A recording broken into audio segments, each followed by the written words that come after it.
Hello everyone. तो पूरा solar system chapter complete करने के बाद, पूरी थ्योरी कंप्लीट करने के बाद, अब हम लोग डायरेक्टली स्ट्राइक करेंगे क्वेश्चंस पे।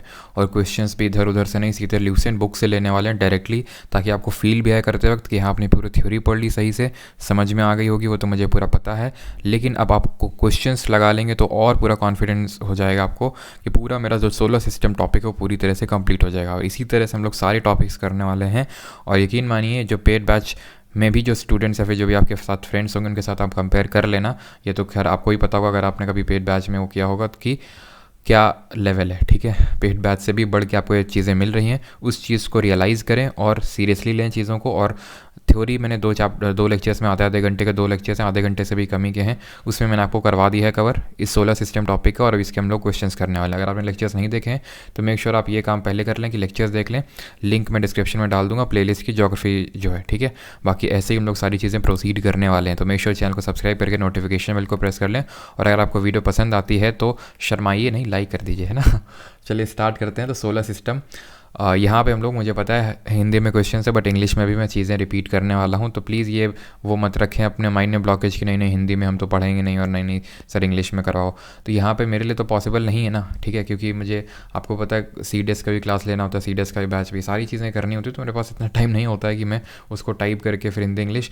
तो इसी वजह से मैं यहाँ पे चीज़ों को आपको इंग्लिश में भी रिपीट कर दूँगा। ठीक है, यहाँ पे हम लोग टॉप 100 क्वेश्चन करने वाले हैं इस टॉपिक से, इस चैप्टर से। ठीक, पहला क्वेश्चन है, सौर प्रणाली की खोज किसने की थी? Who discovered the solar system? तो ये जो पूरा सोलर सिस्टम है ये किसने डिस्कवर किया था? Galileo, J.L. बेयर्ड, कॉपरनिकस या फिर केपलर? तो ये डिस्कवर किया था कॉपरनिकस ने। ठीक है, याद रखिएगा कॉपरनिकस ने। ये क्वेश्चन हम लोगों ने थ्योरी में नहीं किया था, इसीलिए तो क्वेश्चंस करने का तक जो, क्योंकि ये उतना इंपॉर्टेंट नहीं है। ठीक है, बहुत ज़्यादा इंपॉर्टेंट नहीं है। और इक्का दुक्का आपको कुछ नई चीज़ें भी देखने को मिलेंगी, तो उसको हो सके तो अपने नोट्स में भी ऐड करते जाएँ। क्लियर? चलिए दूसरा क्वेश्चन है, सूर्य के चारों ओर घूमने वाले खगोलीय पिंड क्या कहलाते हैं? मैंने आपको बताया था जो सन के अराउंड रिवॉल्व करते हैं। बहुत बेसिक सा क्वेश्चन, को क्या बोलते हैं? प्लैनेट्स बोलते हैं, ग्रह बोलते हैं, है ना। ग्रह वही होते हैं जो आपके सूर्य के ओर चारों तरफ परिक्रमा लगाते हैं, घूमते हैं, रेवोल्यूशन करते हैं। किसी ग्रह के चारों ओर परिक्रमा करने वाले छोटे आकाशीय पिंड को क्या कहते हैं? किसी ग्रह के चारों ओर, सूर्य के नहीं, सूर्य के चारों ओर जो घूमता है उसको ग्रह कहते हैं, और जो ग्रह के चारों ओर घूमता है उसको उपग्रह कहते हैं। समझ गए? जैसे कि फॉर एग्जांपल उपग्रह मतलब सैटेलाइट, इसको इंग्लिश में बोलते हैं। जैसे कि हमारी अर्थ जो है हमारी पृथ्वी, उसकी कितनी सैटेलाइट है? नेचुरल सैटेलाइट, एक नेचुरल सैटेलाइट है। आर्टिफिशियल तो ढेरों हैं, न जाने कितनी है। इसरो भेजता रहता है, नासा भेजता रहता है, जक्सा भेजता रहता है, रॉसकॉस्मॉस भेजता रहता है जो रसिया की स्पेस एजेंसी है, तो बहुत सारे हैं। लेकिन नेचुरल एक है, वो क्या है? चंद्रमा, मून, है ना। अच्छा ये बताइए कमेंट सेक्शन में, कौन से 2 ऐसे प्लैनेट हैं, चलिए मैं ही बता देता हूँ। ठीक है, 2 कौन से ऐसे प्लैनेट हैं जिनकी कोई सैटेलाइट नहीं है? जल्दी से कमेंट सेक्शन में लिखिए, फिर मैच करिए आपने सही लिखा है फिर नहीं। तो जो 2 प्लैनेट है जिनकी कोई सैटेलाइट नहीं है, कोई उपग्रह नहीं है, that are Mercury and Venus. ये जो 2 सबसे नज़दीकी ग्रह हैं सूरज के, इनके पास कोई उपग्रह नहीं। और सबसे ज़्यादा उपग्रह किसके पास हैं? सबसे ज़्यादा, जल्दी से बताइए, सबसे ज़्यादा किसके पास हैं? ये हैं जुपिटर के पास। ठीक है, जुपिटर। मैंने गलती से सैटर्न बता दिया था बिकॉज अभी वो मैं करंट में जो न्यूज़ था उससे अवगत नहीं था कि क्योंकि उससे पहले सैटर्न, इससे पहले सबसे पहले जुपिटर के हुआ करते थे सबसे ज़्यादा। फिर अभी कई सालों से, तकरीबन 2-3 सालों से सैटर्न टॉप पे था। लेकिन अभी कुछ रिसेंट में न्यूज़ आई थी कि जुपिटर के कुछ और नेचुरल सैटेलाइट या फिर मून मिल गए हैं, जिसकी वजह से 92 हो गया टोटल जुपिटर का। इस वजह से जुपिटर टॉप पे आ गया है। और कमेंट में आप कहूँगा कि ये क्या बताइए, सबसे बड़ी सैटेलाइट कौन सी है? सबसे बड़ा नेचुरल सैटेलाइट, सबसे बड़ा उपग्रह कौन सा है? ग्रहों की गति का नियम किसने प्रतिपादित किया था? यानी जो प्लैनेट्स की स्पीड होती है, इसका नियम किसने दिया था? ये न्यूटन ने, केपलर ने, कॉपरनिकस ने या फिर गैलीलियो ने? तो यहाँ पे सही आंसर होगा केपलर। ठीक है, केपलर ने जो है ग्रहों की गति के नियम दिए थे। सोलर सिस्टम में सौर मंडल के बारे में बताया था सबसे पहले कॉपरनिकस ने, और ग्रहों की गति के बारे में केपलर ने बताया था। सौर मंडल में कुल कितने ग्रह हैं? 8, 9, 10 या फिर 11? यानी कि how many planets are there total in our solar system? 8, 9, 10 या फिर 11? आंसर क्या होगा? 8। ठीक है, 8 टोटल ग्रह हैं, जिसमें कि सबसे बड़ा कौन सा है? आपका जुपिटर यानी कि बृहस्पति सबसे बड़ा है, और सबसे छोटा कौन है? मरकरी यानी कि बुध आपका सबसे छोटा है। क्लियर है? पहले 9 हुआ करते थे, लेकिन अब प्लूटो एक प्लैनेट नहीं रहा, एक वो डॉर्फ प्लैनेट डिक्लेयर हो चुका है बिकॉज उसने जो कंडीशंस होती हैं प्लैनेट होने के लिए वो फुलफिल नहीं कर पाया। सूर्य से बढ़ती दूरी के अनुसार ग्रहों को निम्न में से कौन सा क्रम सही है, यानी सूर्य से बात कर रहा है, सूर्य से बढ़ती दूरी में। तो सबसे पहले सबसे नज़दीक सूर्य के कौन सा आता है, बुध आता है, बुध सब में से शुरू हो रहा है। उसके बाद शुक्र यानी कि वीनस आता है, सबसे नज़दीक मरकरी, और उसके बाद वीनस आता है, वीनस यानी शुक्र आता है। तो बुध के बाद शुक्र होगा, उसके बाद हमारी पृथ्वी आती है, उसके बाद मंगल यानी कि मार्स आता है। तो हम लोग ऑर्डर देख लेते हैं, जैसे कि हमारे ये सूरज जी हैं, ठीक है, और सूरज के सबसे नज़दीक है पहले मरकरी, फिर है वीनस, फिर है अर्थ, फिर है मार्स, ठीक है। वैसे तो मार्स छोटा है अर्थ से, अर्थ बड़ी है, ठीक है। सबसे बड़ी इन चारों में अर्थ ही है, हमारा ध्यान रखना, इन चारों में सबसे बड़ा अर्थ है हमारा। इसके बाद यहाँ एस्टेरॉयड बेल्ट है, ठीक है, और उसके बाद आपको पता है जुपिटर है यानी कि बृहस्पति है, सैटर्न यानी कि शनि है, अरुण यानी यूरेनस है, और नेपच्यून यानी वरुण है, ठीक है। तो Jupiter, Saturn, Uranus, Neptune, clear. पृथ्वी से बढ़ती दूरी के अनुसार ग्रहों को निम्न में से कौन सा क्रम सही है। अब यहाँ पे क्वेश्चन ये पूछ रहा है पृथ्वी से बढ़ती हुई दूरी, है ना, मंगल शुक्र। अब ऑप्शंस अपने पढ़ो और देखो कौन सा सही है। सबसे पहले तो सबसे नज़दीक शुक्र, फिर आता है मंगल, फिर बुध और फिर बृहस्पति। सर आपने तो बताया था कि बुध सबसे नज़दीक होता है, लेकिन मैंने सिर्फ इतना ही नहीं बोला था, मैंने पूरा डीप में आपको समझाया था कि क्या कैसे होता है। मैंने बोला था सबसे नज़दीक शुक्र होता है, लेकिन अगर ऐसा पूछे कि एक ऐसा पॉइंट जब सबसे नज़दीक पृथ्वी के कोई ग्रह आता है, सॉरी कोई ग्रह आता है, कोई प्लैनेट आता है, तो वो बुध है। समझ रहे हैं आप, जैसे कि ये हमारी अर्थ है, ठीक है, ये वीनस इस साइड है, ये मार्स है, लेकिन ये मरकरी, क्योंकि सब एक दूसरे की ओर घूमते हैं, तो मरकरी एक ऐसे पॉइंट पे आ जाता है कि वो अर्थ के सबसे नज़दीक होता है। उतना नज़दीक अर्थ के ना तो वीनस आ पाता है ना तो मार्स आ पाता है, कोई नहीं आ पाता है, लेकिन वो बहुत छोटे टाइम के लिए रहता है उसके पास में, ज़्यादातर उसके पास में वीनस ही रहता है। तो इसीलिए हम बोल देते हैं कि शुक्र यानी कि जो वीनस है वो सबसे नज़दीकी ग्रह है अर्थ के। आकार के अनुसार सौर मंडल के ग्रहों को अवरोही क्रम में लगाएं, यानी कि डिक्रीजिंग ऑर्डर में आपको लगाना है। मैंने आपको क्या बताया था, पहले तो बताया था जेसन, बताया था ना, जेसन मतलब जे से जुपिटर, एस से सैटर्न, यू से यूरेनस, एन से नेपच्यून।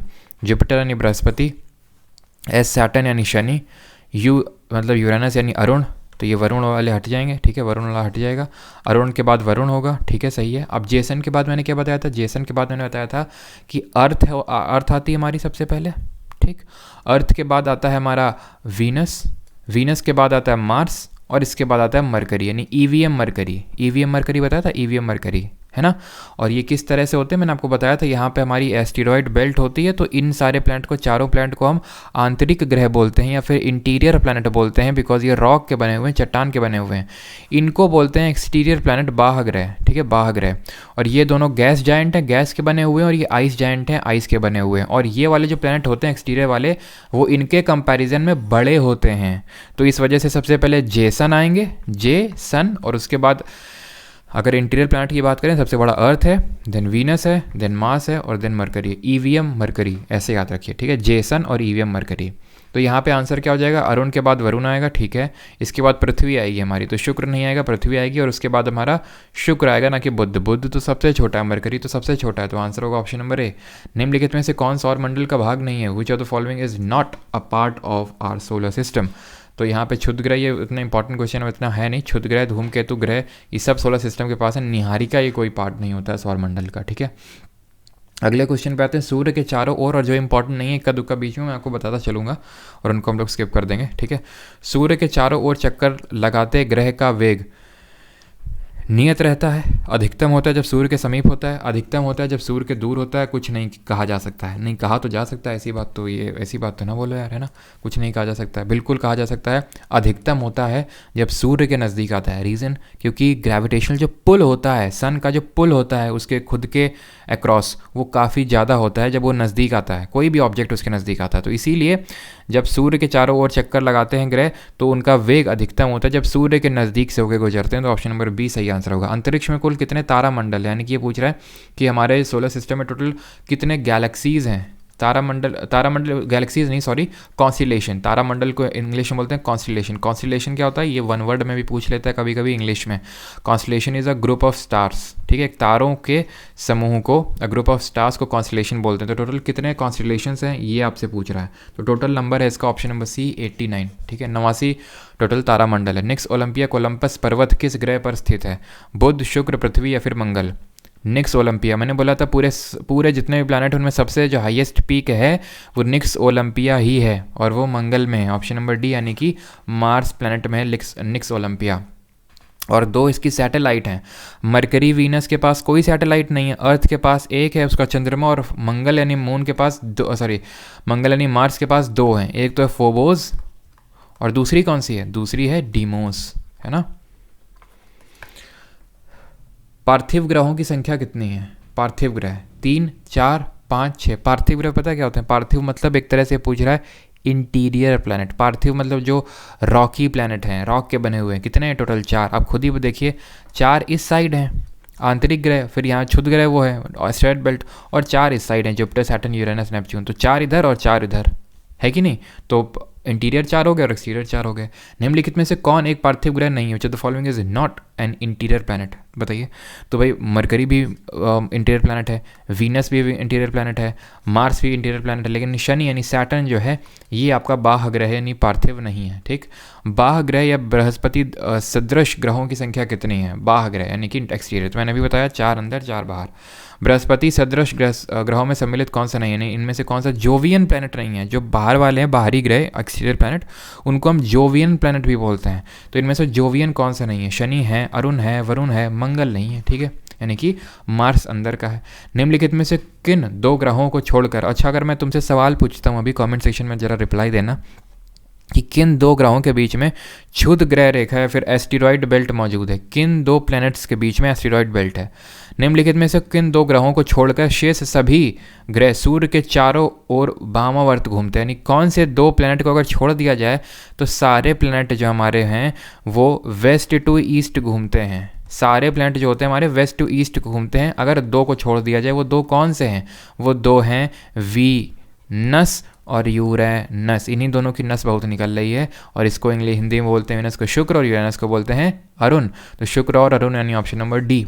ऊपर सवाल पूछा था कि इन 2 ग्रहों के बीच में क्षुद्र ग्रह बेल्ट है यानी एस्टेरॉयड बेल्ट है, तो ये है मार्स, और फिर यहाँ पे आ जाता है एस्टेरॉयड बेल्ट, और यहाँ है जुपिटर। तो मार्स और जुपिटर, मंगल और बृहस्पति के बीच में है एस्टेरॉयड बेल्ट। सौर मंडल का जन्मदाता किसे कहा जाता है, यानी who is known as the father of the solar system, एक तरह से। तो पिता कौन है पूरे सोलर सिस्टम के, सूर्य बाबा हैं, ठीक है, ऑप्शन नंबर ए, ठीक है। बिकॉज सारे देखो जन्मदाता यानी कि सबको इसी के सूर्य की परिक्रमा ही तो करता है। जैसे कि हम भगवान मंदिर में जाते हैं, परिक्रमा करते हैं भगवान की, क्यों, क्योंकि भगवान जी हमारे जन्मदाता हैं एक तरह से बोल सकते हैं। तो उसी तरह सब सूर्य की परिक्रमा करते हैं प्लैनेट्स, तो इसीलिए सूर्य हमारे जन्मदाता हैं।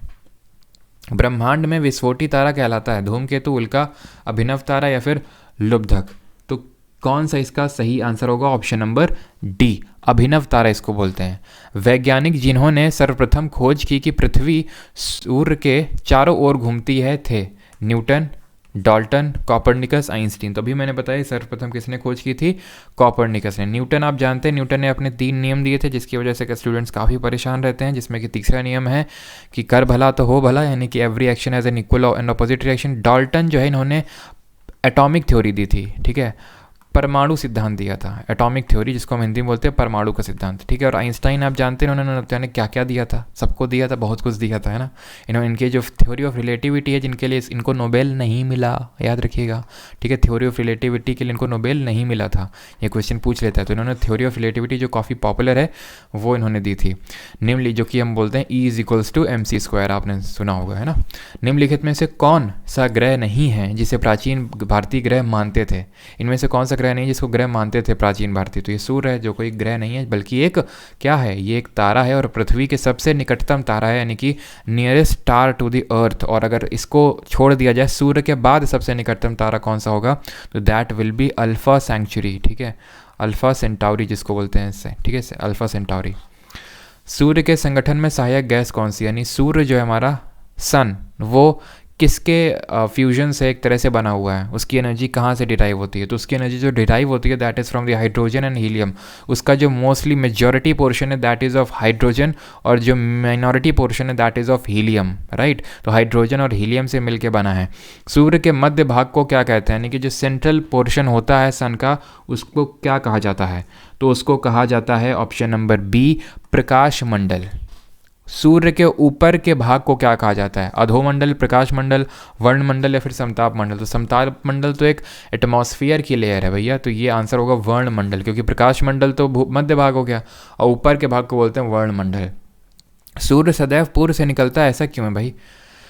सूर्य एक्चुअली में अगर तुम 3D में देखोगे, एक्चुअल में तो 3D में ये सारी चीज़ें तो पूरा पश्चिम कुछ नहीं होता है, ठीक है, पहली बात। दूसरी बात तो इसलिए हमें वो लगता है कि पूर्व से निकलता है क्योंकि जो हमारी पृथ्वी है वो पश्चिम से पूर्व की ओर घूमती है, यानी कि जो हमारी अर्थ है वो वेस्ट टू ईस्ट घूमती है, ठीक है। हमारा इसी वजह से सन जो है ईस्ट से वेस्ट हमें लगता है ईस्ट से निकला है, और इसी वजह से ईस्ट से लगता है कि जापान से निकला है और अलास्का यूएसए में जाके वो ढह जाता है, मतलब वहाँ से ईस्ट से आता है और वेस्ट में चला जाता है, तो ऐसा हमें प्रतीत होता है। नॉर्वे में अर्धरात्रि के समय सूर्य कब दिखाई देता है? नॉर्वे में, जिसको कि हम बोलते हैं मध्य रात्रि का सूर्य, इसीलिए बोलते हैं, क्यों? क्योंकि वहाँ पे मध्य रात्रि में भी सूर्य दिखाई देता है। किस दिन दिखाई देता है?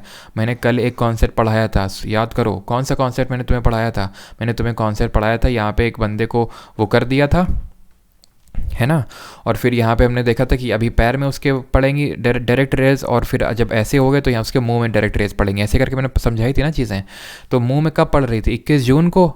और हमारा नॉर्वे पता है कहाँ पे है? नॉर्दर्न हेमिस्फीयर में, उत्तरी गोलार्ध में। मैंने बताया था ना, उत्तरी गोलार्ध में 21 जून को सबसे बड़ा दिन होता है। क्यों? क्योंकि एकदम चमक के रोशनी पड़ रही होती है, किसकी? सन की, एकदम तड़तड़ाती हुई पड़ रही होती है, एकदम जल जाओगे, ठीक है, परम आनंद की अनुभूति होगी। तो इसी वजह से 21 जून आंसर होगा। क्यों? मैंने पूरा समझाया था, बिकॉज जो पोल है चाहे जितना घूम ले, चाहे जितना रोटेट कर रहे रहेगा, तो भैया सन लाइट की प्रेजेंस में ही, ठीक, क्लियर है? वो सारा कॉन्सेप्ट मैंने आपको सिखाया था, तभी मैंने बोला कि आप लेक्चर अगर आपने देखा होगा तो आपको कोई दिक्कत नहीं होगी क्वेश्चन अटेम्प्ट करने में।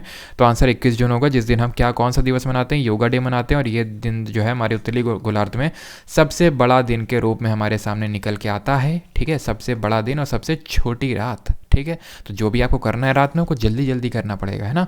और 22 दिसंबर को होती सबसे लंबी रात। तो जो भी आप कर रहे हैं आराम से मज़े लेके करिए, क्योंकि रात जो है काफ़ी लंबी होने वाली है और दिन सबसे छोटा होता है। इसका उल्टा होता है सदर्न हेमिस्फीयर में, दक्षिणी गोलार्ध में। एक ग्रह की अपनी कक्ष में सूर्य से अधिकतम दूरी को क्या कहा जाता है? यानी कि एक ग्रह जो प्लैनेट है, सारे के जो प्लैनेट हैं सन के अराउंड रेवोल्यूशन कर रहे हैं, परिक्रमण कर रहे हैं। अब भैया एक पॉइंट ऐसा आएगा जब सूर्य के सबसे दूर होगा वो, और एक पॉइंट ऐसा आएगा जब सूर्य के सबसे नज़दीक होगा। तो जब सबसे दूर होता है उसको बोलते हैं अपसौर, ठीक है, उसको क्या बोलते हैं? अपसौर। हिंदी में बोलते हैं उसको एपीहीलियन। और जब वो सबसे पास में होता है न्यूनतम दूरी, तो उसको बोलते हैं उपसौर, यानी कि पेरीहीलियन। पी से पेरीहीलियन और पी से पास में, ठीक है। निम्नलिखित में किनके बीच की औसत दूरी को खगोलीय एकक बोलते हैं, एस्ट्रोनॉमिकल डिस्टेंस बोलते हैं? पृथ्वी तथा सूर्य, पृथ्वी तथा चंद्रमा, बृहस्पति तथा सूर्य, या फिर प्लूटो तथा सूर्य? आंसर होगा ऑप्शन नंबर ए, पृथ्वी तथा सूर्य, यानी कि अर्थ और सन के बीच में जो डिस्टेंस होती है उसको ये बोलते हैं। अगला क्वेश्चन है यहाँ पे, मध्यरात्रि सूर्य का क्या अर्थ है? मध्यरात्रि यानी कि भरी रात्रि में भरी दोपहरी वाला फील कहाँ पे आता है? सांध्य प्रकाश, उदीयमान सूर्य, बहुत चमकदार चंद्रमा, सूर्य के ध्रुवीय वृत्त में देर तक चमकना। तो ये मज़ा आता है पोल्स पे, जैसे कि नॉर्वे, फिनलैंड, ये सब जो कंट्रीज़ हैं, स्वीडन, ये सब पोल्स में के पास में पड़ती हैं, इसलिए वहीं पे ये जो है रात में भी एकदम चमक के दिखाई पड़ता है सूरज, है ना। मध्य रात्रि का सूर्य किस क्षेत्र में दिखाई देता है? अरे अभी तो बताया, बार बार अभी पूछे। भूमध्य रेखा नहीं, भूमध्य सागरी नहीं, आर्कटिक क्षेत्र में। ऑप्शन नंबर सी, आर्कटिक क्या है? यही तो है जो 66.5 डिग्री, क्यों इसके बाद मैं आपको बताऊंगा ये सारे लैटिट्यूड ना, अगला चैप्टर लैटिट्यूड लॉन्गिट्यूड है। तो 66.5 डिग्री नॉर्थ से लेके 90 डिग्री नॉर्थ का जो पूरा ये होता है, इसको हम आर्कटिक सर्कल बोलते हैं। तो यहीं पे जो चमक के प्रतीत होता है ना, कब? जब हमारा नॉर्दर्न हेमिस्फीयर में सन की रेज डायरेक्टली पड़ रही होती हैं, यानी 21 जून के टाइम पे आप बोल सकते हो, ठीक है। सूर्य में काला धब्बा, और तभी हम बोलते हैं, मैंने आपको पढ़ाया था कि पोल्स पे, चाहे वो नॉर्थ पोल हो चाहे साउथ पोल हो, 6 महीने दिन और 6 महीने रात होती है। सूर्य में काला धब्बा क्या होता है? सूर्य में अगर आप देखो कभी ढंग से उसकी पिक्चर, ऐसे सूर्य में, ठीक है, अगर मान लेते हैं सूर्य है तो उसमें ऐसे काले काले धब्बे होंगे, ठीक है, ऐसे स्पॉट से होंगे, ठीक है, ऐसे करके एक स्पॉट बना होगा जो स्माइल कर रहा होगा। तो ये स्पॉट जो है ना, ये सन स्पॉट्स बोलते हैं उनको। और इनका इसका रीज़न ये है कि यहाँ से एनर्जी निकल नहीं रही है, यहाँ से जो है एनर्जी निकलना बंद हो गई, बिकॉज हो सकता है कि यहाँ पे हाइड्रोजन हीलियम का जो फ्यूजन है वो बंद हो गया हो, ठीक है। तो धब्बे वे स्थान है जो प्रकाश उत्सर्जित करने में असमर्थ है। ऑप्शन नंबर सी। सूर्य के रासायनिक मिश्रण में हाइड्रोजन का कितना प्रतिशत होता है? अभी मैंने बताया जो सन है अपनी एनर्जी फ्यूजन से बनाता है। किससे बनाते हैं? न्यूक्लियर फ्यूजन से। फ्यूजन को बोलते हैं परमाणु संलयन, ठीक है, संलयन। तो उसमें हाइड्रोजन कितना होता है? हाइड्रोजन सबसे ज़्यादा होता है, दैट इज 71%, 71% होता है उसमें। निम्नलिखित में से कौन एक तारा है? Which of the following is a star? Moon, Mercury, earth या फिर सन? इनमें से कौन सा एक स्टार है, तारा कौन सा है? चंद्रमा तो तारा नहीं है, शुक्र भी तारा नहीं है, पृथ्वी भी नहीं है, सूर्य सबसे बड़ा तारा है ना, या फिर सबसे नज़दीकी तारा हम बोल सकते हैं, ठीक है, सबसे बड़ा, सबसे नज़दीकी हमारे, बड़ा तो उतना है लेकिन हमारे सबसे नज़दीक है इसलिए हमें सबसे वो बड़ा प्रतीत होता है, लेकिन है वो एक स्टार ही। सौर पृष्ठ पर लगभग कितना तापमान होता है, यानी कि जो सन की सरफेस होती है उसमें कितना मैक्सिमम टेम्परेचर जा सकता है? तो ये आपका तकरीबन 6000 डिग्री सेल्सियस जा सकता है। एक मैं आपको टिप देता हूँ, जब भी सिमिलर ऑप्शंस आपको दिखे जैसे 600 6000 सिमिलर टाइप है, आंसर उन्हीं में होगा 99% चांसेस हैं अगर दो सिमिलर ऑप्शंस हैं तो, ठीक है। सूर्य की सतह पर हाइड्रोजन के अलावा दूसरा कौन सा तत्व बहुत आयात में पाया जाता है? हाइड्रोजन के अलावा क्या मिलेगा? हीलियम, ऑप्शन नंबर ए अभी बताया। सूर्य प्रकाश धरती पर पहुंचने में कितना टाइम लगाता है? कल बताया था मैंने आपको 8 मिनट और 20 सेकंड पहुंच जाता है। 20 सेकंड मतलब 1/3 मिनट, 1/3 मिनट ही तो हुआ। 20 सेकंड और 1 मिनट में 60 सेकंड, तो 1/3 यानी 8.3 मिनट में जो है सूर्य का प्रकाश धरती पे एकदम टहलता हुआ आ जाता है, ठीक है। And you will be surprised कि काफ़ी सारे, ये तो क्योंकि सूर्य सबसे नज़दीक है ना इसलिए उसका 8.3 मिनट में आ जाता है। कुछ जो स्टार है ना, जो सबसे मतलब सूर्य के पास सबसे नज़दीकी स्टार कौन सा हमारा? अल्फा सेंटोरी, उसका जो आता है ना लाइट, उसका लाइट 4 साल में आता है, समझ रहे हैं। जैसे कि फॉर एग्जांपल मैं ये बोल दूं कि जैसे कि फॉर एग्जांपल जो अभी आप मान लो कि आप कभी आप छत पे गए और देख रहे हो तो तारा टिमटिमा रहा है, वो जो आप लाइट देख रहे हो ना तुम्हारे आगे पड़ रही है, वो समझ लो कम से कम 5-6 साल, क्योंकि भाई अल्फा सेंटोरी तो सबसे नज़दीकी तारा है सूर्य के बाद, और भी बहुत सारे तारे हैं तो उनमें से कुछ 5 साल लेते हैं, कुछ 6 साल, तो समझ लो कि 5-6 साल पहले वो रोशनी निकली थी जो अब तुम देख रहे हो ना वो। और तुम में से काफ़ी लोग हैं कि तारा टूटता है तो बड़ी जल्दी जल्दी वो मांग लेते हैं, विशेष मांग लेते हैं कि हमारा ये विषय ये विषय। वो तारा टूटे बेटा 5-6 साल हो चुके हैं, कहाँ तुम जी रहे हो हैं? उसका खुद का कुछ वजूद नहीं और तुम उसे मांगे पड़े हो हैं कि उससे मिलवा देना। ऐसे कैसे मिलवा देगा? उसका खुद का कोई वजूद नहीं बचा है। अगला क्वेश्चन है 38 नंबर, सूर्य के सबसे पास कौन सा ग्रह है, यानी कि which is the nearest planet to the sun? बुध, बृहस्पति, शुक्र या फिर मंगल? तो सूर्य के सबसे नज़दीकी है बुध, ऑप्शन नंबर ए, जिसको हम बोलते हैं मरकरी। बुध नक्षत्र में, ये सब फर्जी के क्वेश्चन तो नहीं है, अच्छा क्वेश्चन है। बुध नक्षत्र में एक वर्ष में दिनों की संख्या कितनी होती है, यानी कि जो हमारा मरकरी होता है वो एक रेवोल्यूशन में टोटल कितना टाइम लेता है? तो एक रेवोल्यूशन में वो 88 डेज लेता है, 88 दिन में सूर्य के चारों ओर परिक्रमा कर डालता है, जिसके लिए हमारी पृथ्वी लेती है 365 दिन और 6 घंटे। ये टोटल जो समय लेती है वो 88 दिन में ही पूरा कर देता है, ठीक है। इसी वजह से, और ना सिर्फ 88 दिन में पूरा करता है बल्कि इसकी सबसे हाईएस्ट ऑर्बिटल वेलोसिटी होती है, बड़ी तेज़ी के साथ घूमता है। और मैं तुम्हें घूमने की अगर बात बताऊं, ऑर्बिटल स्पीड, अगर तुम्हें घूमने की बात बताऊं, जो हमारी अर्थ है ना, गेस करो, कमेंट सेक्शन में गेस करो कितना टाइम में उसकी स्पीड कितनी होगी, मतलब 1 सेकंड में वो 1 सेकंड में कितना चल लेता होगा हमारा अर्थ। जो हमारी अर्थ आपको पता है कॉन्टिन्यूसली घूम रही है, ऐसे ऐसे घूम रही है, 1 सेकंड में कितना घूम लेता होगा बताओ, गेस करो कमेंट सेक्शन में। 1 सेकंड में 30 किलोमीटर, समझ रहे हैं आप? 30 किलोमीटर पर सेकंड, यानी 1 सेकंड में 30 किलोमीटर जो है खटाक से ऐसे होता है, समझ रहे हो? और इतनी स्पीड भयंकर है फिर भी हम लोग स्टेबल हैं, क्यों है बताओ अच्छा कमेंट में। किस ग्रह में चंद्रमा की, ये फिजिक्स का क्वेश्चन है, किस ग्रह में चंद्रमा की तरह कलाएँ होती हैं? चंद्रमा की तरह कलाएँ होती, मंगल, बुध, बृहस्पति या फिर शनि? जिसका खुद का कोई चंद्रमा नहीं है उसमें चंद्रमा की कलाएँ, यानी इसके पास खुद का कोई सैटेलाइट नहीं है, ऑप्शन नंबर बी मरकरी। निम्नलिखित में से कौन से ग्रह के चारों ओर घूमने वाले उपग्रह नहीं हैं? अभी बताया मरकरी, वीनस, यानी जो आपका बुध और शुक्र है उसके पास कोई सैटेलाइट नहीं, ऑप्शन नंबर बी। निम्नलिखित में से कौन सा ग्रह सूर्य का चक्कर सबसे कम समय में लगाता है? अभी बताया मरकरी, 88 दिन में पूरा कर देता है, जिसको हिंदी में बुध बोलते हैं। सबसे तीव्र गति से सूर्य की ओर कौन घूमता है? अभी बताया बुध घूमता है, ठीक है, मरकरी। हाईएस्ट ऑर्बिटल स्पीड बताया तभी।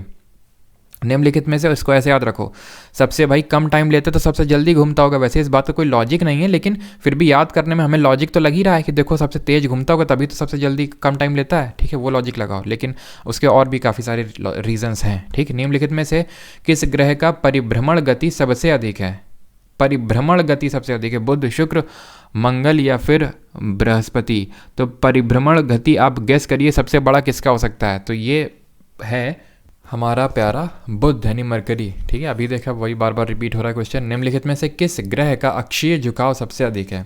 सबसे ज़्यादा टिल्ट किसका है? सबसे ज़्यादा टिल्ट किसका है? और इसका आंसर होगा नन ऑफ दीज, इसका आंसर होगा अरुण, ठीक है। मैंने आपको बताया था यूरेनस जो है बहुत ज़्यादा झुका हुआ, इतना झुका हुआ कि उसको रोलिंग प्लैनेट बोलते हैं। तकरीबन 98 डिग्री झुका हुआ है, मतलब अगर ऐसा होना चाहिए जैसे हमारी अर्थ टिल्ट, जैसे ऐसा है, ठीक है, हमारी अर्थ ऐसी है, थोड़ी सी ऐसी करके टिल्टेड है 23.5 डिग्री। हमारा यूरेनस जो है ना ऐसा है पूरा, ठीक है, पूरा लेटा हुआ है, और इसी वजह से इसको रोलिंग प्लैनेट बोलते हैं, रोलिंग प्लैनेट, ठीक है, अरुण होगा इसका उत्तर।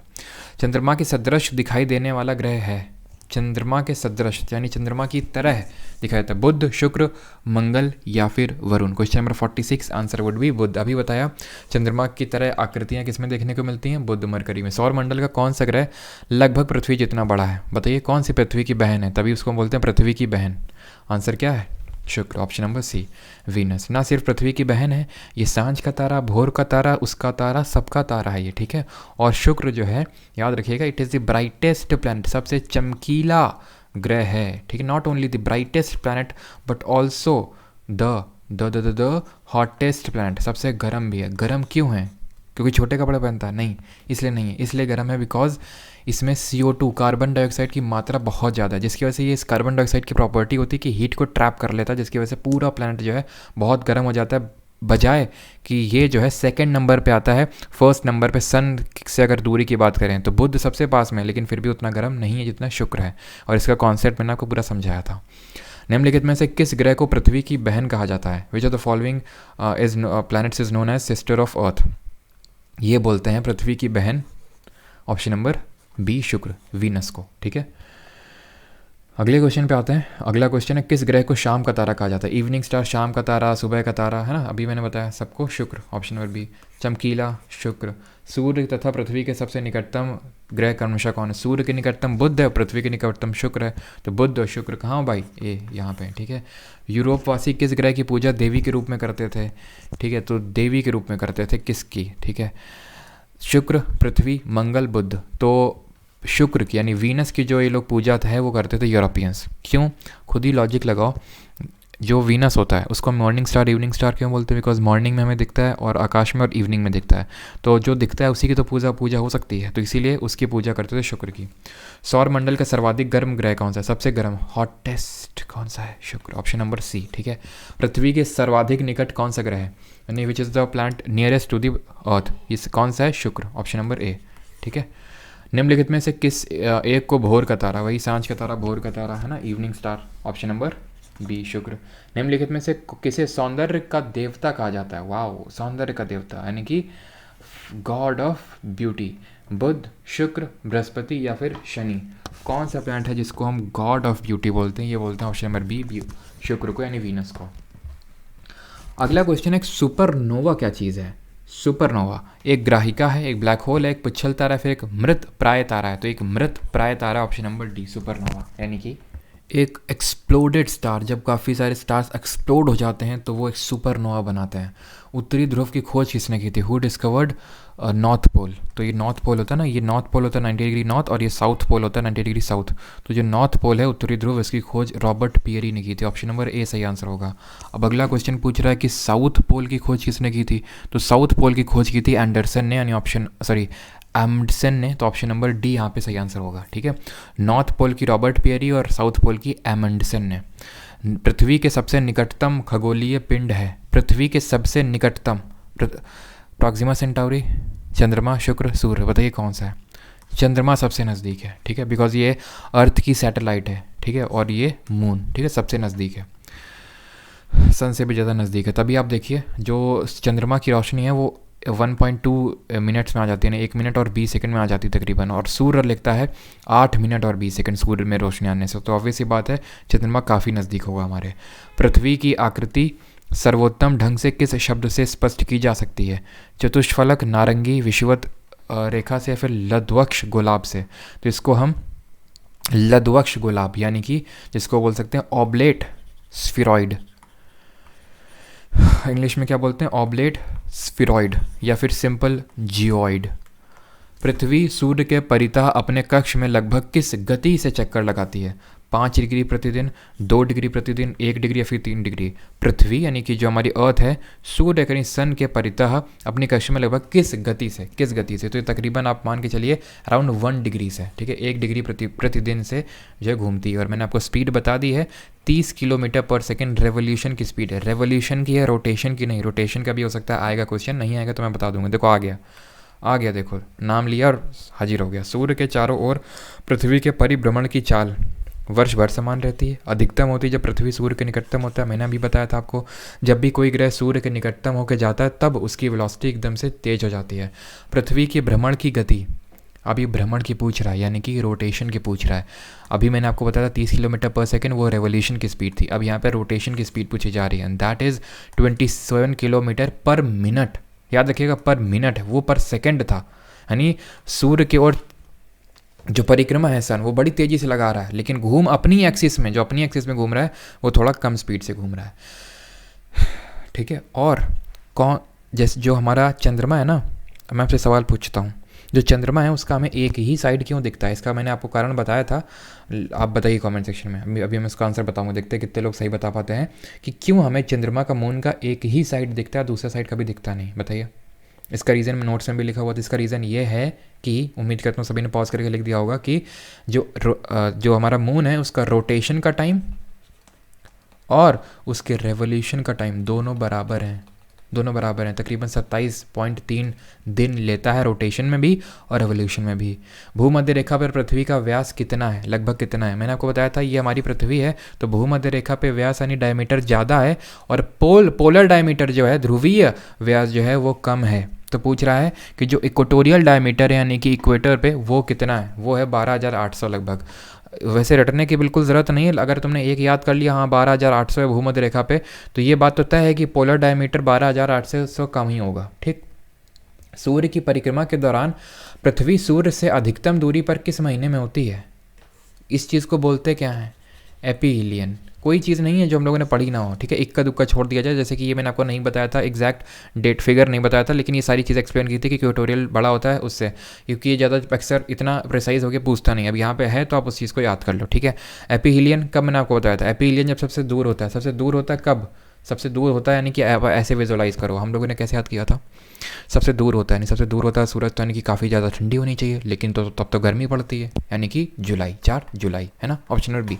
और उसका रीज़न मैंने बताया था कि क्यों दूर होती है बट फिर भी गर्मी पड़ती है। और जब सूर्य नज़दीक होता है सबसे पेरिहिलियन, तब होता है क्या? कौन सा महीना होता है? जून, जनवरी, सितंबर, मार्च, जनवरी। और तो गर्मी क्यों पड़ती है फिर भी जनवरी में हमारे यहाँ? क्यों? क्योंकि पृथ्वी का मतलब भारत नहीं होता है, भारत उत्तरी गोलार्ध में, और उत्तरी गोलार्ध जनवरी के टाइम पे ये समझ लो उसके पैर हैं पीछे के साइड है, यानी कि वो पीछे के साइड है, डायरेक्ट रेज नहीं पड़ रही हैं।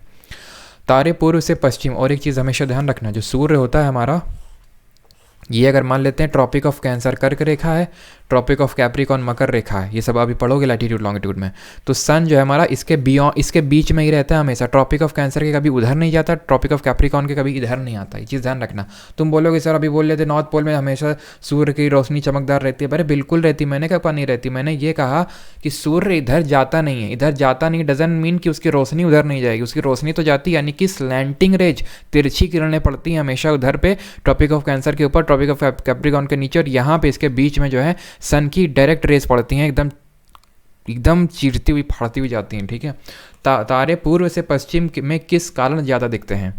किस कारण? वही सेम रीज़न है कि जो हमारी पृथ्वी है वो पश्चिम से पूर्व की ओर घूम रही है। ठीक है, तो ऑप्शन नंबर डी, यानी जो हमारी अर्थ है वो रोटेट कर रही है from the west to the east. अगले क्वेश्चन पे आते हैं, क्वेश्चन नंबर 69। गोलार्ध पृथ्वी ध्रुवों पर चपटी होती है, यानी जो हमारा अर्थ है वो क्यों जो पोल्स उन पर फ्लैट है? मैंने बताया था ना कि हमारी जो अर्थ है वो सेंटर पे बल्ज्ड है, फूली हुई है, और पोल्स पे फ्लैट है, चपटी हुई है। तो इससे इस तथ्य को कैसे स्पष्ट सिद्ध होता है, इसको प्रूव करो। प्रूव ऐसे होता है कि जो हमारी ग्रेविटी होती है दैट इज़ इन्वर्सली, इसको फॉर्मूला होता है G=GM/r²। तो अगर आप देखिए तो इन्वर्सली प्रोपोर्शनल है रेडियस ऑफ अर्थ के, यानी कि डिस्टेंस आप बढ़ाओगे, रेडियस बढ़ाओगे, ग्रेविटी कम होगी, रेडियस घटाओगे, ग्रेविटी बढ़ेगी। तो यहाँ पे रेडियस कम है, यहाँ पे रेडियस ज़्यादा है, तो यहाँ कम है रेडियस, इस वजह से ग्रेविटी यहाँ पे ज़्यादा होगी। सिंपल। तो यहाँ पे आंसर क्या होगा?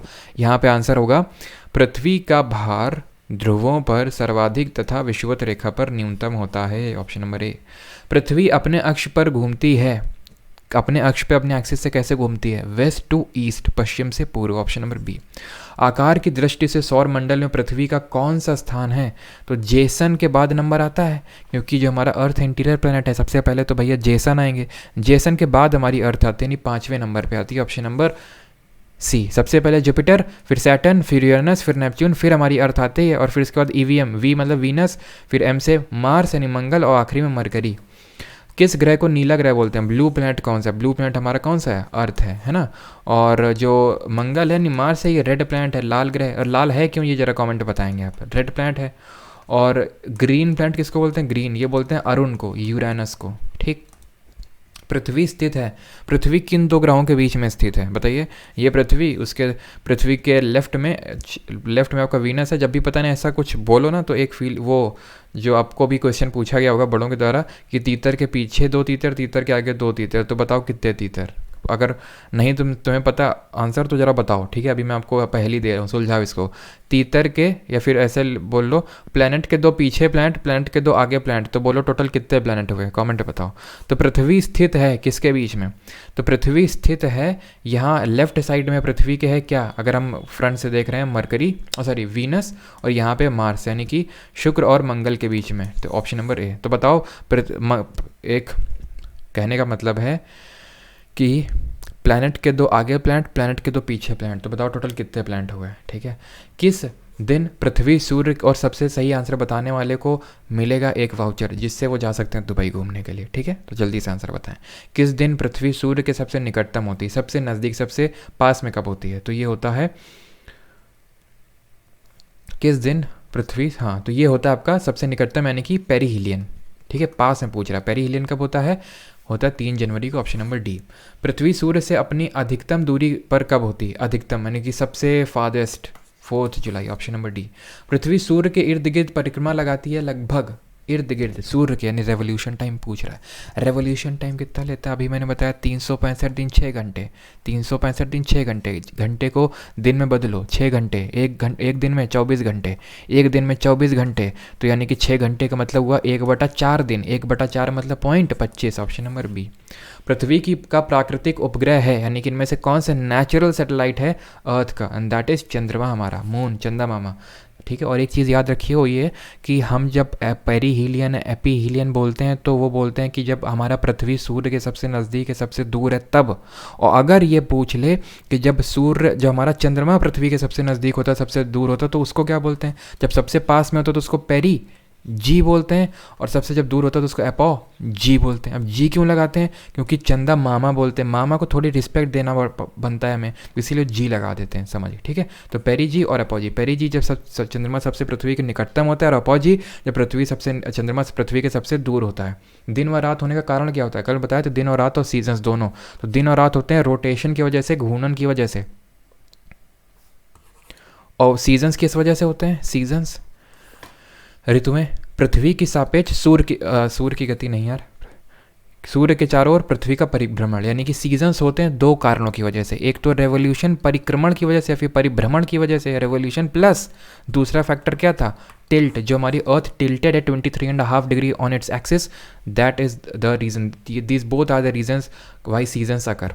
सूर्य के अतिरिक्त निकटतम सितारे और अच्छा, आप ये बताओ जल्दी से, कौन सी जो 2 डेट्स हैं जब हम इक्विनॉक्स ऑब्जर्व करते हैं? इक्विनॉक्स, एक होता है सॉलिस्टिस और एक होता है इक्विनॉक्स। सॉलिस्टिस मतलब होता है, एक होता है समर सॉलिस्टिस और एक होता है विंटर सॉलिस्टिस। तो समर सॉलिस्टिस कब होता है? 21 जून को होता है, यानी कि ग्रीष्मकालीन अयनांत, और शीतकालीन अयनांत होता है 22 दिसंबर को। ये तो हो गया अयनांत। इक्विनॉक्स पूछ रहा हूँ, विषुव पूछ रहा हूँ, ठीक है, विषुव। तो बताइए कब होता है ये? ठीक है, और ये भी 2 दिन होते हैं इक्विनॉक्स। इक्विनॉक्स का मतलब होता है जब पूरी पृथ्वी पे दिन और रात बराबर होते हैं, दिन व रात समान होते हैं, उसको बोलते हैं इक्विनॉक्स। ठीक है, 2 दिन होते हैं टोटल, और वो एक तो होता है, एक को बोलते हैं ऑटमनल इक्विनॉक्स, और एक को बोलते हैं स्प्रिंग इक्विनॉक्स या फिर वर्नल इक्विनॉक्स, और दूसरे को बोलते हैं ऑटमनल इक्विनॉक्स। वो डेट बताइए जल्दी से, कमेंट सेक्शन में लिख दिया आपने। तो स्प्रिंग होता है कब? स्प्रिंग इक्विनॉक्स होता है आपका 21 मार्च के टाइम पे, और ये होता है ऑटमनल वाला 22 सितंबर के टाइम पे। ठीक है, 22 सितंबर के टाइम पे। ठीक, अगले क्वेश्चन पे आते हैं। सूर्य के पृथ्वी की दूरी क्या है? सूर्य से पृथ्वी की दूरी, यानी कि अर्थ और सन के बीच में टोटल डिस्टेंस क्या है? तो इसका सही आंसर है option number D, 149.6 million kilometre. अपने अक्ष पर पृथ्वी एक चक्कर कितने समय में पूरा करती है? यानी कि रोटेशन का टाइम कितना है, एक रोटेशन में कितना टाइम लगता है? तो 23 घंटे और 56 मिनट, ऑप्शन नंबर 20 का सही आंसर होगा। पृथ्वी पर दिन व रात की अवधि समान होती है कब, कहाँ पे होती है? याद रखिएगा भूमध्य रेखा पे। क्यों? क्योंकि सूरज कभी उधर जा रहा है कभी इधर जा रहा है, लेकिन इसके तो सबसे पास में ना, ये तो एकदम मज़े उठा रहा, बीच में है। ऐसे समझ लो ये बीच में है, ठीक है बंदा, एक इधर है, ठीक है, और एक इधर है, ठीक है, तो ये तो हमेशा मज़े उठाएगा ना, समझ रहे हैं, और एक इधर है, ठीक है, और एक इधर है, तो ठीक है, तो बीच वाला तो हमेशा मज़े उठाएगा, समझ पा रहे होंगे आप। इक्विनॉक्स का तात्पर्य वह तिथि है जब, तो इक्विनॉक्स क्या होता है, तो इक्विनॉक्स होता है जब दिन और रात जो है बराबर होते हैं, यानी कि जो डेज़ और नाइट होते हैं उनका जो ड्यूरेशन होता है वो सेम होता है पूरी अर्थ में, ठीक है। इक्वेटर पे हमेशा होता है, ठीक है, लेकिन अगर पूरी पृथ्वी की अगर बात करें तो पूरी पृथ्वी पे दिन और रात समान होते हैं इक्विनॉक्स पे, और वो मैंने डेट्स आपको बता दी। दक्षिणी गोलार्ध में सबसे लंबा दिन, अब मैंने उत्तरी गोलार्ध में सबसे लंबा दिन 21 जून, तो दक्षिण गोलार्ध में 22 दिसंबर को, जब हमारे यहाँ छोटा दिन होगा, उत्तरी गोलार्ध में सबसे छोटा दिन होगा, तब दक्षिणी गोलार्ध में सबसे बड़ा दिन होगा। क्लियर है। भू अक्ष तल पे भू अक्ष का झुकाव कितना है, 66.5 डिग्री, ये टोटल टिल्ट पूछ रहा है ऑन इट्स ऑर्बिटल प्लेन, तो 66.5। अगर एक्सिस से पूछेगा तब 23.5 डिग्री होगा, ठीक है। अगले क्वेश्चन पे आते हैं, पृथ्वी के उपग्रहों की संख्या कितनी है, एक ही तो उपग्रह यार, चंद्रमा है ना, ऑप्शन नंबर बी।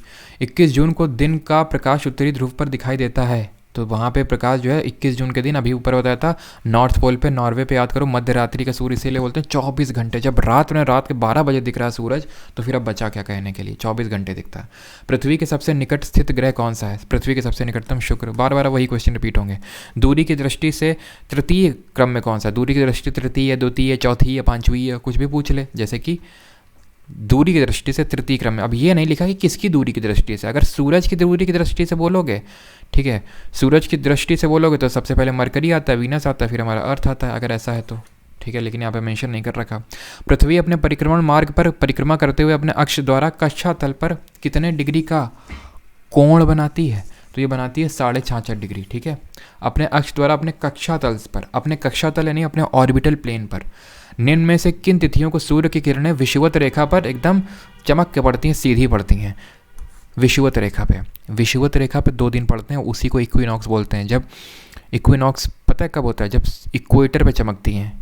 एक तो ट्रॉपिक ऑफ कैंसर पे कब चमकती हैं, 21 जून को, ट्रॉपिक ऑफ कैप्रिकॉर्न को कब चमकती हैं, 22 दिसंबर को, और यहाँ पे 2 दिन चमकती हैं, ठीक है। ऐसे देखो बताया था ना, वो दोनों बार मजे लेगा, वो ऊपर दिखाया था, तो ऐसे समझो, नहीं तो जैसे यहाँ पे ये सन है, ठीक है, सन ऊपर से नीचे गया, ठीक, एक बार इसने मजे ले लिए, फिर यहाँ से यहाँ पे गया, तो ये देखो इसने तो 2 बार मजे ले लिए ना सन के, इसने एक बार लिया और इसने एक बार लिया, लेकिन इसने 2 बार ले लिया विषुवत रेखा ने, तो तभी इक्विनॉक्स होता है। और 21 मार्च और 23 सितंबर, अभी मैंने ऊपर बताया, इक्विनॉक्स इन्हीं दोनों डेट को होता है जब दिन और रात समान होते हैं पूरी पृथ्वी पर। निम्नलिखित में से कौन सा तारा पृथ्वी के सर्वाधिक समीप है, पृथ्वी के सर्वाधिक समीप है, बताइए। अल्फा सेंचुरी मत मार दीजिएगा, सूर्य, सूर्य के बाद अल्फा सेंचुरी का नंबर आता है। यह किसने सर्वप्रथम प्रतिपादित किया कि सूर्य हमारे सौर मंडल का केंद्र है, पृथ्वी जो है उसकी परिक्रमा करती है, कौन बोला था, न्यूटन, गैलीलियो पानी, या फिर कॉपरनिकस, किसने बोला था ये बोला था ऑप्शन नंबर डी, कॉपरनिकस ने, ठीक है। तभी हम बोलते हैं इनको, अभी हमने पहला ही क्वेश्चन देखा था, है ना, जब दिन और रात की अवधि बराबर होती है तो सूर्य की किरणें सीधी पड़ती हैं, किस पे, विषुवत रेखा पे, भूमध्य रेखा पे, इक्वेटर पे, ठीक है, इसको क्या बोलते हैं, इक्वेटर पे। यदि पृथ्वी एवं अंतरिक्ष के बीच से वायुमंडल हटा दो, ठीक है, अगर मान लो कि ऐसे जो है वो पिचकारी आती ना, है ना, पिचकारी आती है ना, एक लंबी वाली ये करके आती है, फिर जिससे पहले टायर में हवा भी भरते थे, ऐसे करके पीछे की जब खींचा वायुमंडल इसमें पूरा भर गया, अब वायुमंडल नहीं रहा इसमें, ठीक है, हमारे अर्थ में वायुमंडल नहीं रहा। अब जो है हमारा आकाश कैसा प्रतीत होगा, अब हमारा आकाश जो है आकाश काला हो गया, क्योंकि आकाश के मुंह में काली किसी ने नहीं पोती है, बस ये है कि आकाश का जो गोरापन है वो हटा लिया गया, यानी कि वहाँ से एटमॉस्फेयर हटा लिया गया है। ये फिजिक्स में हम लोग पढ़ेंगे कि जो हमें आकाश नीला प्रतीत होता है, जो हमें ब्लू अपीयर होता है, that is due to the scattering, यानी कि जो प्रकाश का प्रकीर्णन होता है, जो मॉलिक्यूल्स प्रेजेंट होते हैं वो लाइट को स्कैटर करते हैं, और वाइट लाइट होती है बनी होती 7 लाइटों से, और उसमें से जो ब्लू लाइट होती है वो सबसे ज़्यादा स्कैटर करती है, इस वजह से जो हमें आकाश प्रतीत होता है वो नीला प्रतीत होता है। अगर ना रहेगा तो आकाश काला हो जाएगा बेचारा, सॉरी टू आकाश। पृथ्वी की परिधि कितनी, यानी कि जो हमारी अर्थ है उसका सर्कमफेरेंस कितना है, 35,000 किलोमीटर्स, 40,000 किलोमीटर्स, 45 या फिर 47 है ना, 47,000 किलोमीटर। तो इसका सही आंसर होगा ऑप्शन नंबर ए, 35,000 किलोमीटर, 35,000। किस तिथि को उत्तरी गोलार्ध में सबसे लंबा दिन होता है, बताने की ज़रूरत नहीं है। किस तिथि को उत्तरी गोलार्ध में सबसे छोटा दिन होता है? अब आपके लिए एकदम क्वेश्चन हलवा हो चुके हैं। ध्रुवों पर दिन की अवधि कितनी होती है? 6 महीने दिन, 6 महीने रात। आखिरी क्वेश्चन पे आ गए और आखिरी क्वेश्चन का आंसर आप बताएंगे, क्वेश्चन नंबर 100। निम्नलिखित में से किस ग्रह का औसत घनत्व सबसे अधिक है? ये क्वेश्चन मैं आपको करवा चुका हूँ, ठीक है? करवाया कि नहीं करवाया, जल्दी से बताइए। और जिसका आंसर सबसे पहले तो नहीं, लेकिन जो सब आंसर देगा उसका मैं कमेंट पिन करने वाला हूँ। तो यहाँ पे हमारे 100 क्वेश्चंस होते हैं खत्म। और भी क्वेश्चंस हैं, लेकिन अब वही बार बार वही सेम क्वेश्चन रिपीट होंगे, तो उसका कोई मतलब नहीं है। अब चाहें तो फर्दर कर सकते हैं, लेकिन हमने प्रैक्टिस पूरी एक तरह से कर ली है और ये चैप्टर हमारा हो चुका है सील। और अब इसके बाद हम आएंगे अब अगले चैप्टर पर। अगला चैप्टर कौन सा होगा हमारा? लैटिट्यूड एंड लॉन्गिट्यूड, यानी कि अक्षांश व देशांतर। लेक्चर अगर आपको पसंद आ रहे हैं, लाइक और शेयर करते रहिए। जितना ज़्यादा मतलब और आप बढ़ाएंगे लेक्चर्स को, फैलाएंगे, उतना ही मुझे ये सिंपल सा लॉजिक है, ठीक है? क्योंकि मुझे मोटिवेशन मिलता है, तो जितना फैलाएंगे मैं उतना और करूँगा आपके लिए। इंग्लिश में भी और बहुत सारे क्वेश्चंस और भी थ्योरी का मज़ेदार, तो मैं अपनी तरफ से जितना कर सकता हूँ मैं करूँगा। फिर अगर आप और ज़्यादा जो है अपना अच्छा रिस्पॉन्स दिखाएंगे, और जो आप ऐसा नहीं कि अच्छा रिस्पॉन्स दिखा नहीं रहे हैं, दिखा रहे हैं, उसके लिए आपका बहुत बहुत धन्यवाद सभी का। और भाई चैनल को सब्सक्राइब वगैरह कर लेना, तो आपको नोटिफिकेशन मिलता रहे, है ना? चलिए भाई, मिलते हैं अगले लेक्चर में विद लैटिट्यूड एंड लॉन्गिट्यूड। धन्यवाद।